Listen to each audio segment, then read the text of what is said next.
requested to talk about temperature control regarding common flavor compounds produced by yeast, so esters, phenols, and then we'll also talk a little bit about haze stabilization. And the effect, this presentation originally came from a request from the New Hampshire Brewers Guild to give a talk on this topic. So that was the first time I presented on this. And the cool thing is this talk includes beer samples where we can evaluate the sensory of flavor compounds in 2 different lager strains and kind of add the factor of pressurized fermentation into that conversation. So I like to start off by emphasizing, I'm kind of just going to get to the punch and start off with the big answer and then go through it all.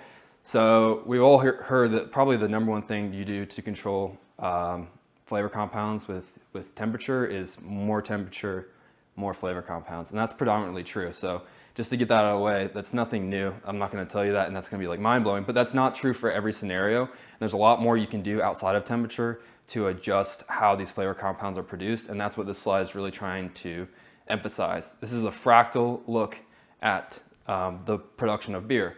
So if you fractalize, if you're looking at the scope of like a macro view of beer production, you're looking at recipe processing of the ingredients, the handling and the process.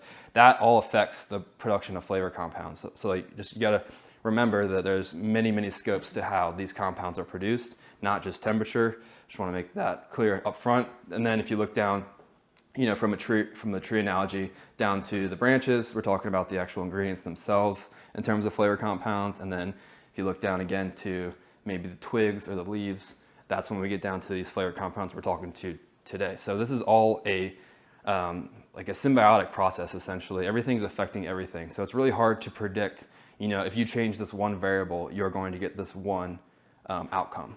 And I think that's a lot of times what people are looking for when they're looking for talks on, how does this variable affect these flavor compounds? And it's not always that simple, especially in the array of yeast strains we have today and in the array of techniques, especially on the homebrew scale, and how those things can be manipulated.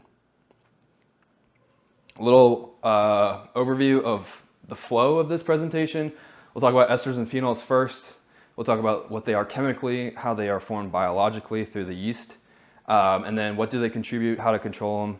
I have how to test because in this presentation originally for the guild, we talked about the machines that they can send their beer off to have tested for these flavor compounds. I think that I took that out for this, but if you guys are interested, we can talk about that too. We do have those machines on site. You can send your product off to us and we can test for, using a gas chromatograph, we can test for esters. I don't believe we test for phenols. It's not super common to be requested. And we can also test for haze using turbidity meters. And then we'll talk about yeast and haze. We'll look at some data. That's the cool part, I think, about this presentation. That is some new stuff. That is more scope than just saying more fermentation temperature leads to more flavors. So there is some good tidbits in there with some real life examples. And then we'll do a tasting with some actual beer. So to get started, an ester is simply just an alcohol compound combined with a organic acid. You can see those 2 OH groups here are going to leave to create water as they combine. And as we'll see on the next slide, this is typically done using an enzyme in yeast. So just to give some examples, ethanol and acetic acid commonly forms ethyl acetate. Ethanol is the main alcohol produced in fermentation, so that's why there's going to be a high amount of ethyl acetate. Typically, we're seeing a lot more parts per million of ethyl acetate than any other ester in beer. We'll look at that. And then isoamyl is the other one that most people are familiar with, and that's going to be isoamyl alcohol, a different higher alcohol mixed with acetic acid. So you can see acetic acid is commonly the organic acid used in these ester compounds, but there's other ones. Caproic acid is another example. So the way that the biology works in ester formation is, so when glucose comes into the cell, it is broken down for energy into 2 pyruvate compounds.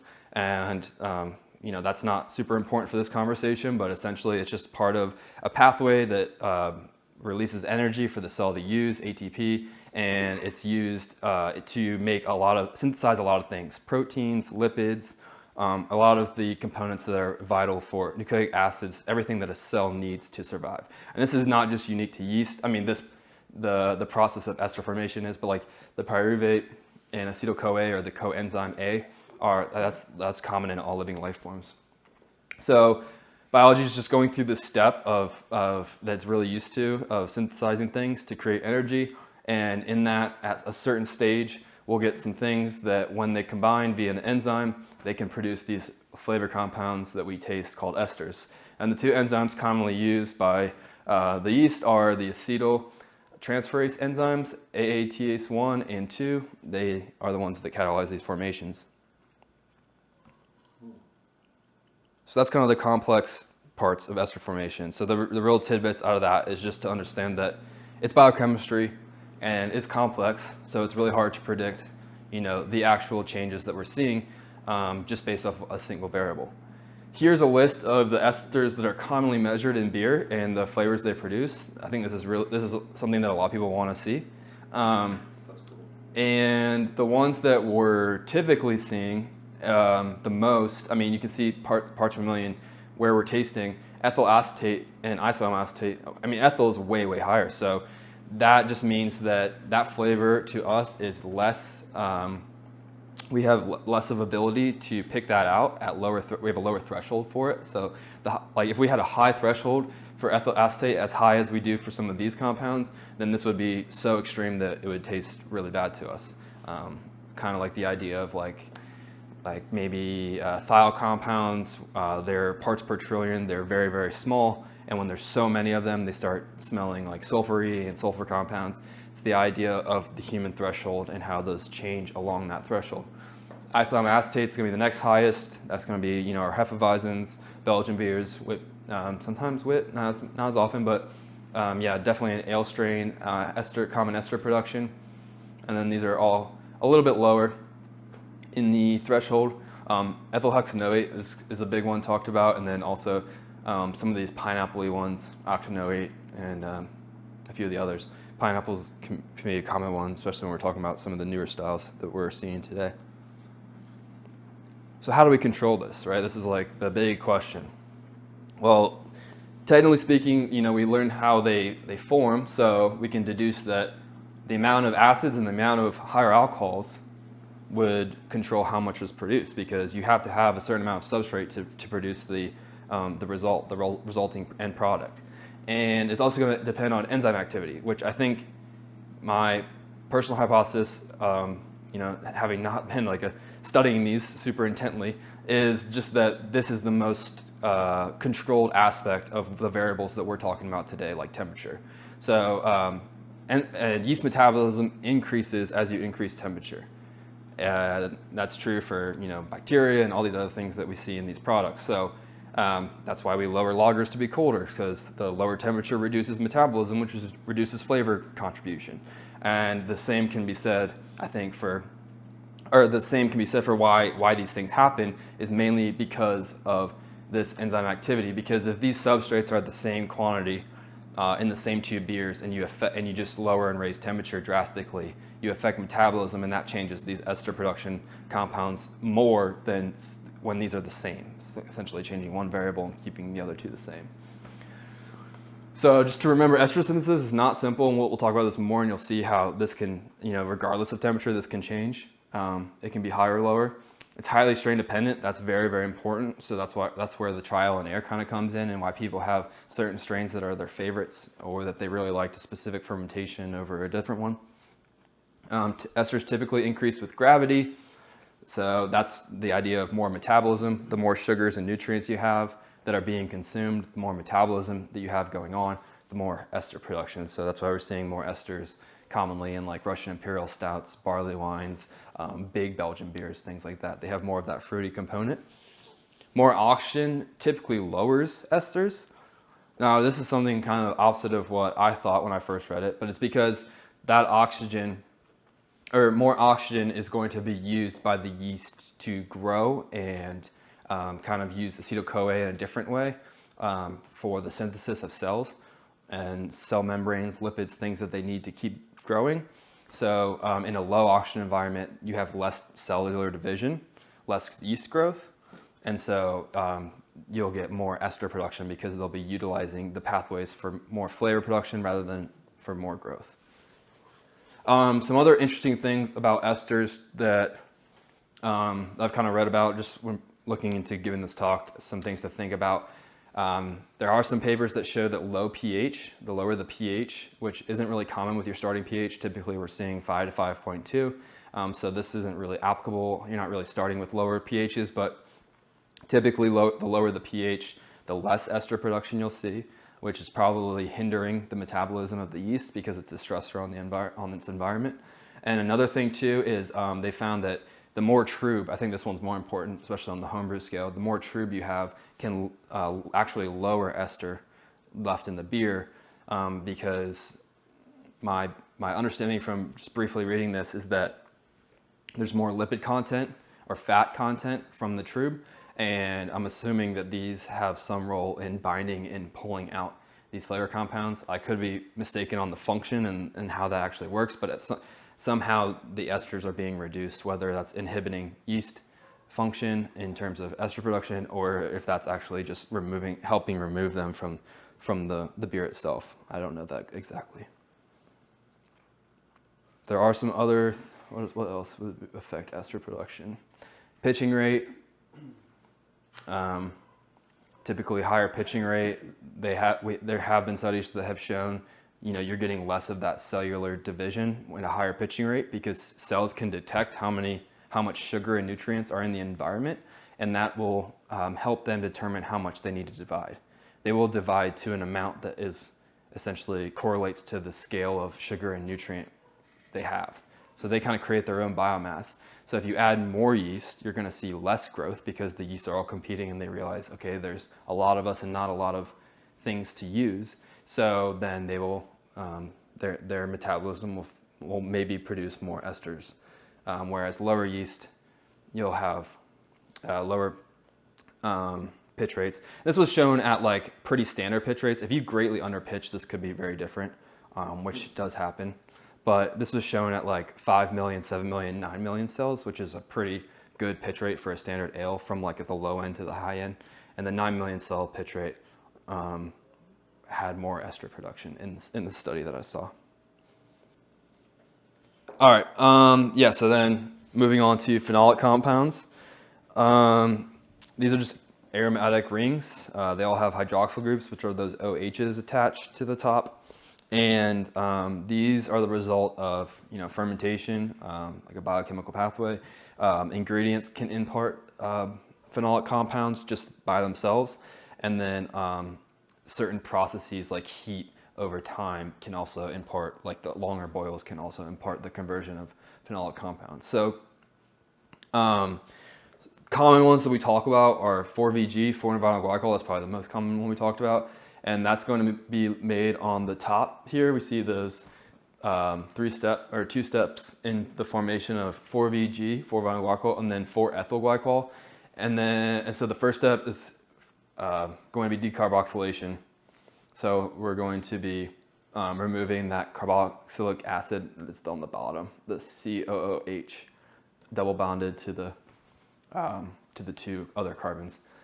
And that's going to be the same thing for 4-vinyl phenol, which is another commonly talked about phenol compound. The difference between the two is the acids that they come from when they turn into those compounds via decarboxylation. So 4VG is ferulic acid, and that's what we hear a lot about in terms of like Hefeweizen and things like that. And then coumaриc acid would be for 4-vinyl phenol. And then the next stage, when they get reducted, this is a reductase, so this is an enzyme. And that's going to be commonly what you see with Brettanomyces. So when we get these new Brettanomyces aromas in secondary fermentations and things like that, that's usually because they're taking these compounds from the originals and then transforming them again into new aromatic forms of the original. So this is a look at the cell wall of a barley kernel, and you see ferulic acid in mixture with other proteins like microfibrils and glucans. They'll all build a healthy cell wall, and the ferulic acid is what we're trying to extract and then use for flavor formation in these beers that are phenolic. So you get those acids out, decarboxylation of it turns into a phenolic compound. And the ferulic acid decarboxylase is the enzyme for 4-VG. And as we'll see on this next one, that's kind of the one where when we talk about phenol off flavor positive and negative, POF positive, POF negative, we're talking about the activity of that enzyme being able to turn ferulic acid into 4-VG. So most brewers' yeast are going to be POF negative. So a lot of the ale strains we're seeing in American ale strains, English ale strains, some German ale strains, they're going to be POF negative. And the POF positive strains are the ones where we get these compounds. So Hefeweizen strains, Saison, Belgian strains, Brettanomyces, things like that.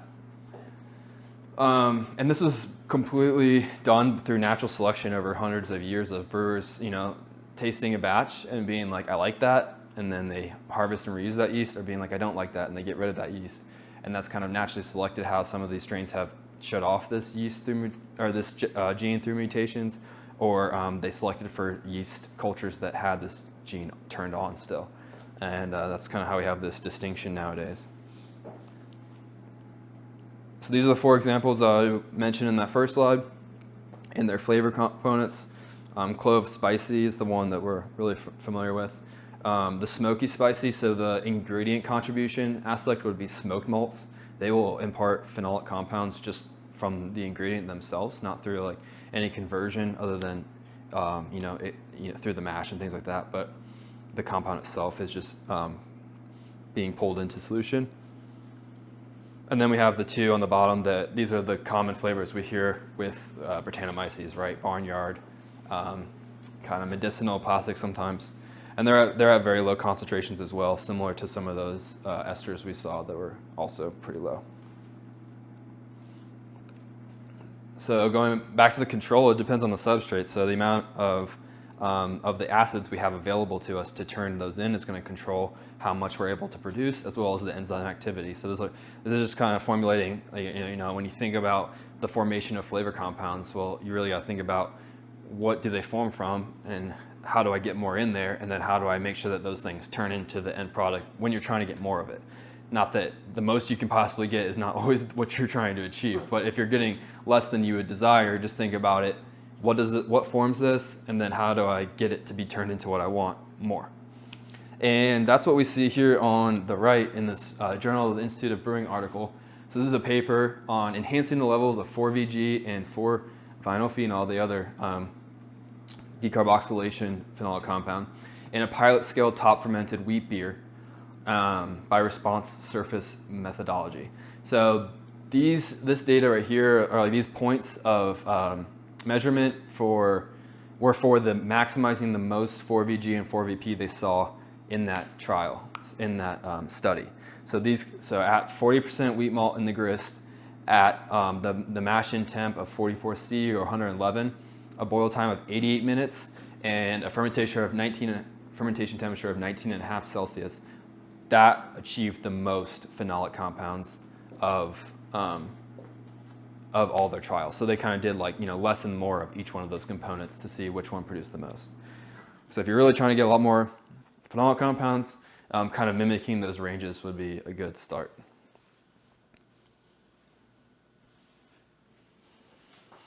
All right, brief talk about haze. Not too much to mention. This was probably still in here from that original talk. They had asked about it, but just some important things to point out. There's differences between non-biological and biological haze. Biological haze would be from like yeast in suspension, bottle conditioning. When we see swirl at the bottom, pour it in, it gives you a little bit more of that cloudy appearance. And then bacteria like ropiness from Pediococcus, which is sometimes when you're barrel aging a sour and you see some ropiness after maybe 8 to 12 months and you're still waiting for it to finish. That's kind of a mid-stage. So that's really what we're talking about biological haze. These things are forming haze, are producing haze forming compounds. But what we're really going after is this colloidal haze at the bottom left here. This would be non-biological, same with chill haze. The difference between colloidal and chill is temporary, so you're going to see it when it's cold and you're not going to see it when the beer is warm. But we want that permanent haze, and that's really coming from protein-rich adjuncts that could be considered haze proteins, binding to polyphenols from hops, And then we're also seeing new research coming out from some of our competitors about different genes in yeast that help promote stabilized haze, which is really interesting and something to check out. Big thing, a lot of people thought in the beginning of like New England style IPAs that stable haze was yeast in suspension, and it's not. And so, a lot of times you'd hear like, oh, my yeast is falling out of suspension and my beer's not staying hazy. But that's not the case. That's not the kind of haze you're looking for. It will fall out of suspension if it is from the yeast. Yeast will eventually fall out of suspension just over time. So it's not really what we're going for here. But some key takeaways: minimize stress on the yeast, which is something that you want to do at all times in fermentation. You want the yeast to be happy. Happy yeast equals really tasty beer. And trial some different yeast strains if you're not seeing the haze you want. But now, we're starting to see it's pretty defined, like what strains will help produce haze and what strains won't. And this is a good example. Here is our Tabor IPA. Horst Tabor was an old scientist. A lot of our beers are named after old scientists that had some impact in the production of beer. And this is our just West Coast IPA. We've had it on tap since the day I started at White Labs. We always do it with 001 California versus 008 East Coast. Just a fun thing that people coming in love to try, like a West Coast versus East Coast strain in a West Coast IPA. And this description here, I know it's hard to see, is from our Draft Labs sensory panel. So Draft Labs is a company, and they have essentially like a app and a whole sensory panel program where here at White Labs we get people together each week and we do sensory on these beers. So this is the descriptive analysis that we have determined is on target for this beer. So when people are looking to make sure that the beer is coming out the same way, they'll be referencing this. And what you can see in the visual is where I want to point out the 001, clear dark yellow, no particulates, moderate white foam, moderate lacing. That's what we want to see for it to be on brand. The 008, light orange color with medium high haze, no particulates, moderate white foam, and some lacing. So just by changing up this yeast strain, we're getting totally different appearances from this beer. And that's a really cool thing, for guests to see, and as an example of how the strain will change the ability for that stable haze to form.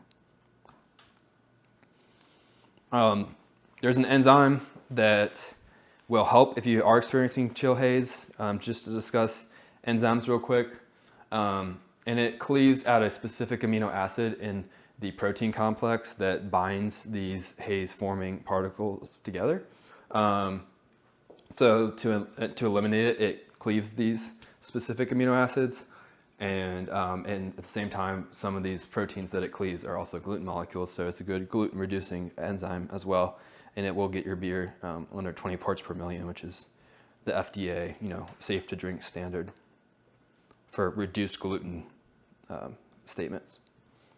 All right, so looking at some real data from our research department, what they did is they took a 1 barrel batch of wort, 12.8 Plato, 2-row.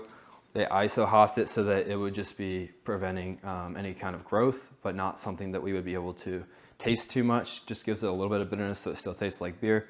And then they targeted this pitching rate for each strain. And what we did is we fermented this wort with all of our Abbey Ale strains, all of our Saison strains, and all of our Kvike strains. And then we did sensory on them as well as ran them through the lab, and did it at 2 different temperatures. And I think for the Kvike, we also played with pitching rate. So this is kind of like the data that we're looking for when we're talking about how does this variable affect ester production in beers.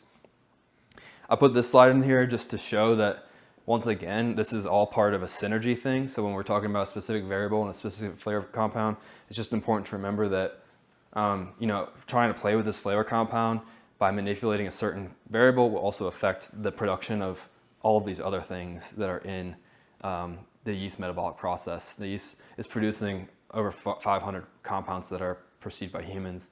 And so this is a very small scale, but it's just to show you like the extent of how much is being affected at once, All right, so here's 4 Saison strains. These are 4, Saison strains that we always have in production that you'll see most commonly. 565 is our biggest one. 590 is like probably one of my favorite strains that we carry. And here is different ester ethyl acetate compounds at 20 Celsius and 27 Celsius. So this is about 68 degrees, and 27 is, I don't know off the top of my head actually, probably mid to high 70s. And you can see here that 565 actually decreased, 590 actually decreased, 566 increased, and 568 greatly increased. And this is the same exact wort. So the only variable here is the yeast strain, and then we change the temperature between the two. So this is telling us, right, that it really is dependent on strain, and maybe how active those genes are in the strain. There's different things in genetics that can turn on genes more, called promoters. And so maybe certain strains have more promoters or more gene copies of the specific enzymes that help transform these compounds into their final ester formation. These are all theories, but we're seeing a huge difference strain by strain, and it's most commonly going to be related to genetics. So just important to note, kind of playing around. If you're going to brew a saison, just kind of think about 590 is not going to produce a lot of ethyl acetate. That's a good key point here. And then 568, if you turn up the temperature, you're going to get a lot of ethyl acetate flavor, maybe too much. And then this is looking at the same temperature change, the same strains, but we're looking at some of those those lower threshold ester compounds. So I know this is really hard to see, but what you're going to see is that these all kind of follow the same thing you saw with ethyl acetate. You're kind of going to see that again here, where the certain strains that went down a little bit are going to go down a little bit for the most part, and the strains that went up are going to go up. So 568 here, especially with isoamyl, you can see that pretty clearly. It's not the case for all five, but it's going up. 566 is relatively the same. 590 goes a little bit down for most of them, and then 565 as well is going to go a little bit down for isoamyl acetate and a few of the others. So it's really interesting, and it's kind of showing that the behavior is pretty much the same with all the different organic acid and alcohol conversions amongst the strains as the temperature changes. So we did the same thing with our Abbey Ale strains. The only one in here not present is WLP 500 monastery ale yeast. And there's a few other like vault strains, but these are the pretty common Abbey Ale strains. 530 and 570 we see a lot of use out of. And interesting too, we're seeing the same kind of, some go down, some go up. 540, 570 go down, and all the others kind of go up. Not as drastic of a temperature change, but once again showing that it's very strain dependent in terms of ethyl acetate. Once again, showing the same idea. 540, 570, they're going to go down a little bit, and then all the other ones are going to go up. Some going up more than others. 545 isoamyl acetate goes up pretty drastically. It almost, it's 150% more in the higher temperature. So this is the fun part, because this is just telling you get to play around and find out what you like. Kvite trials. Here, yes, okay, so we did same pitching rate. Now we're doing up to 32 Celsius. This is, up, I think it's about 90-ish degrees. And we're looking, this one is at attenuation. So you can see that the drops are going to be faster at the higher temperature. That's pretty straightforward, right? But it's not the same to the same extent for all the strains. And 518, in fact, doesn't change super drastically. But looking at it in terms of ethyl acetate, these are our 4 Kvite strains. And these almost all get cleaner or less flavor production as you go up, which is very common because you hear a lot about Kvite being, they ferment super fast, they're very stress tolerant, and they don't produce a lot of flavor. And sometimes you hear like pseudo-lagers being produced with Kvite strains, or like when we're making IPAs, you really want those hops to shine. So these are great strains because they really just highlight those those hop aromatics and compounds. So yeah, interesting to see that these ones drop more than the Abbey and Saison strains. And yeah, here we have a few differences. The colors change a little bit, which I apologize for, but you can see the values are all relatively the same. But 518, it's going to be less flavor production. 519 more, which it was on the other slide for the ethyl acetate, and then the other two also go down. So I think that's the key thing, looking at all these, it's kind of saying the same thing, and I feel like I'm repeating myself over and over, but the point is, if we're seeing increases in the ethyl acetate, we're typically seeing increases in the other ester formation, or vice versa, seeing decreases as temperature increases. And going back to that whole idea of synergy, of there's a lot going on, we talked about, the higher alcohols being a big component as a substrate in the formation, because it's alcohol and organic acid forms an ester. So this is just looking at, and then in terms of like everything else we're tasting, acetone, acetaldehyde, esters, and then some of these other higher alcohols. These are just measurements of all of those added together. And so this is kind of just depicting the big takeaway on this slide, is that despite sometimes those strains showing less ester production, like the 518, the 520, and the 521 on those few other slides as temperature went up, these are showing that metabolite total of these measured metabolites is pretty much always going up though. So even though you're raising the temperature and you're seeing less ester production, you're still seeing more metabolite production. And if these translate to flavor, then you could still be seeing some more flavor contribution in other regards. So it's all like a synergistic effect. All right, yeah, so now we're ready to taste some beer. Just to briefly summarize this before we get into the tasting. Strains have been domesticated by brewers for centuries to make certain flavor profiles. These would be the phenotypical response of the yeast based off of the genetic selection over a long time. And so that's why we're seeing, it's very variable strain to strain. These strains, even if they're in the same grouping, they're coming from different areas, from different breweries, from different practices. And so they're kind of have been selected for that over a long time. Generally speaking, higher temperatures leads to more flavor. But as we saw, it's very strain dependent and in terms of ester production. And so it's just really important to keep that in mind and to not assume that this one little variable will change the compound that you want to get more or less out of. And yeah, beer is complex. Trial. Take notes, stay consistent, trial things, and find what you like, That's really the beautiful thing about homebrewing. You can kind of do whatever you want, and if you like it, great, and if you don't, you can change it again next time. All right. Cool. Thank you, guys. Let's taste some beers. We'll go over these beers real quick. Thank you.